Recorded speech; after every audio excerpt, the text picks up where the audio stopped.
منتشر بکھرا پڑا مجمع مگر زندہ دل سے دعا نکلتی ہے اللہ آپ لوگ کو دین دنیا دونوں کی بھلائی سے مالا مال فرمائے۔ سننے کے لیے یہاں سے لے کر کے وہاں تک تھوڑی دیر کے لیے تیار ہے تو ہاتھ اٹھا دیجئے انشاءاللہ۔ جنت میں جائیں گے مگر نیکی نہیں کریں گے، ہاتھ اٹھائیے انشاءاللہ۔ 3 سوال سے میرا پیغام شروع ہو رہا ہے، بہت چھوٹا لیکن بڑے حوصلے سے جوان مجمع، اللہ ہمارے سنانے کو آپ کے سننے کو بہت قبول فرمائے۔ 3 سوال سے میرا پیغام شروع ہو رہا ہے۔ اللہ کو 3 چیزیں پسند ہیں، وہ 3 چیزیں کیا ہیں؟ جبریل کو 3 چیزیں پسند ہیں، وہ 3 چیزیں کیا ہیں؟ یہ میرا پہلا سوال ہے۔ دوسرا سوال ہے ابو بکر عمر علی عثمان رضی اللہ عنہم کو 3 چیزیں پسند ہیں، وہ پسندیدہ چیزیں کیا ہیں؟ یہ میرا دوسرا سوال ہے۔ تیسرا اور آخری سوال ہے ہمارے نبی کو، آخری نبی کو 3 چیزیں دنیا کی پسند ہیں، وہ 3 چیزیں کیا ہیں؟ پہلی اور دوسری تیسری۔ مکمل بیدار ہیں، سننے کے لیے تیار ہیں، دعا تک ساتھ دیں گے، ہاتھ اٹھا دیجئے انشاءاللہ۔ 3 سوال ہے، پیغام آ رہا ہے، بالکل آپ کو بائی پاس لے جا رہا ہوں، آپ باقی رہے بچے رہے، دل سے دعا دیتا ہوں کہ آپ دیکھنے کے لیے جلسہ نہیں آئے ہیں، سننے کے لیے آئے۔ اللہ آپ کے حوصلے کو سلامت رکھے۔ میرا پہلا سوال تھا اللہ کو 3 چیزیں پسند ہیں، بندوں کا صبر پسند ہے، بندوں کا فاقہ پسند ہے، بندوں کی قربانی پسند ہے۔ جبریل فرشتے کو 3 چیزیں پسند ہیں، بھٹکے ہوئے کو راستہ بتانا جبریل کو پسند ہے، غریبوں کی مدد کرنا جبریل کو پسند ہے، غریبوں سے محبت کرنا جبریل کو پسند ہے۔ ابو بکر کو 3 چیزیں پسند ہیں، نبی کے نکاح میں ابو بکر کی بیٹی ابو بکر کو پسند، ابو بکر صحابی ہیں، نبی پر مال خرچ کرتے ہیں، دل خوش ہوتا ہے، ابو بکر کو پسند، نبی کا چہرہ دیکھتے ہیں آنکھ ٹھنڈی ہو جاتی ہے، ابو بکر کو پسند۔ عمر کو 3 چیزیں پسند، نیک کام کرنا، دوسرے کو نیک کام کا حکم دینا، گناہ چھوڑنا، دوسرے کو گناہ چھوڑنے کی تاکید کرنا، پھٹے پرانے کپڑے کو پیوند کے ساتھ پہننا اب عمر کو پسند ہے۔ عثمان کو 3 چیزیں پسند، بھوکے کو کھانا کھلانا، ننگے کو کپڑا پہنانا، قرآن کی تلاوت کرنا عثمان کو پسند۔ علی کو 3 چیزیں پسند، گرمی کا روزہ رکھنا، مہمان کی مہمان نوازی کرنا اور دشمن سے مقابلہ کرنا علی کو پسند۔ اور ہمارے نبی کو 3 چیزیں پسند، خوشبو پسند، عورت پسند، نماز پسند، کہ نبی کی آنکھ نماز سے ٹھنڈی ہوتی تھی۔ انشاءاللہ نماز زندگی بھر پڑھیں گے، ہاتھ اٹھائیے انشاءاللہ۔ بیٹا سے آنکھ ٹھنڈی ہوگی، بیٹی سے منہ کالا ہوگا، ہاتھ اٹھائیے انشاءاللہ۔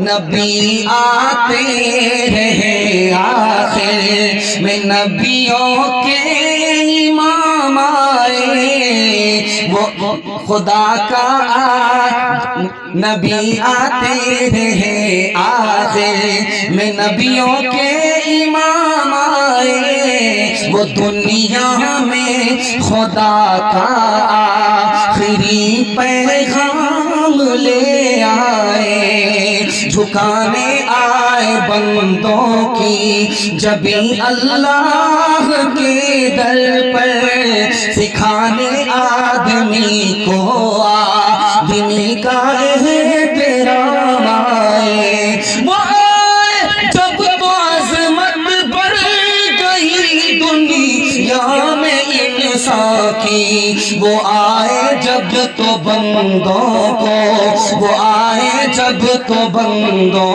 کو فرشتوں کے سلام آئے، وہ آئے جب تو بندوں کو فرشتوں کے سلام آئے۔ کھاتا کھل رہا ہے، پہلا پیغام قرآن کے حوالے سے آ رہا ہے۔